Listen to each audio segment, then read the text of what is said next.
मित्रों, महाभारत के युद्ध में इतने रहस्य निहित हैं कि आप जितना उसके पन्नों को पलटेंगे उतने ही और अद्भुत और विचित्र रहस्य आपके सामने आते जाएंगे।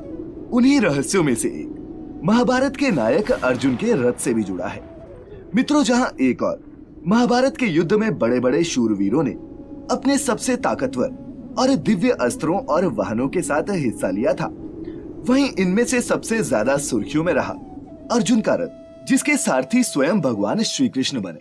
लेकिन अर्जुन के इसी दिव्य रथ से जुड़ा एक बहुत ही विचित्र प्रसंग महाभारत में हमारे सामने आता है, जिसके अनुसार अर्जुन के रथ से उतरते ही रथ जलकर भस्म हो गया था। तो क्या मित्रों, आप उन कारणों के बारे में जानते हैं जिनके कारण ये दिव्य रथ नष्ट हो गया था? नहीं तो देखें आज की इस वीडियो को अंत तक और जानें कि अर्जुन और कृष्ण का रथ क्यों जल गया था। नमस्कार और स्वागत है आपका द डिवाइन टेल्स पर एक बार फिर। मित्रों, ये जानने से पहले कि अर्जुन का दिव्य रथ कैसे जला, आपको बता दें कि अर्जुन का रथ कोई आम रथ नहीं था, बल्कि दिव्य शक्तियों से युक्त एक ऐसा रथ था जो इच्छा अनुसार किसी भी लोक और दिशा में भ्रमण कर सकता था। यही नहीं, इसके इतना दिव्य होने की पीछे की कथा का वर्णन भी हमारे धर्म शास्त्रों में हमें मिलता है, जो कि कुछ इस प्रकार है। कहा जाता है अर्जुन ने जिस रथ पर सवार होकर महाभारत का युद्ध लड़ा था, उसे सूर्य देव द्वारा दिया गया था। एक बार खांडव वन में भ्रमण करते हुए अर्जुन और श्री कृष्ण की मुलाकात अग्निदेव से हुई,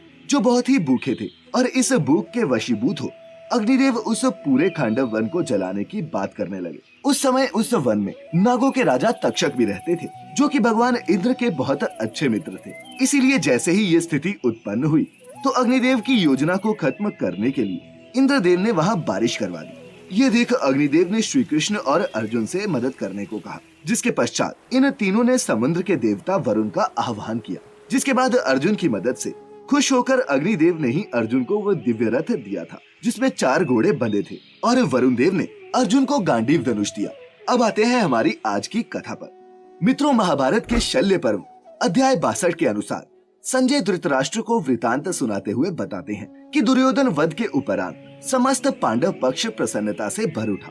प्रसन्नचित्त होकर श्री कृष्ण ने पंचजन्य शंख बजाया, जिसके पश्चात कुंती नंदन अर्जुन ने भी देवदत्त नामक श्रेष्ठ शंख की ध्वनि की। इसके साथ ही अन्य योद्धाओं ने भी अपने अपने शंख बजाए और अपनी प्रसन्नता को व्यक्त किया। ये ध्वनि इतनी अद्भुत और प्रचंड थी कि संपूर्ण आकाश इसकी ध्वनि के सुरों से भर गया।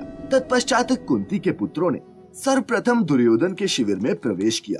वो शिविर बिल्कुल शोभाहीन दिखाई देता था। गुरुराज के शिविर में पहुंचकर जब 5 पांडव अपने अपने रथों से उतरे, तब श्री कृष्ण ने अर्जुन को रथ से पहले उतरने को कहा और साथ ही ये आदेश दिया, पार्थ, तुम अपने साथ साथ अपना गांडीव धनुष और इन बाणों से भरे अक्षय तरकश को भी रथ से उतार लो।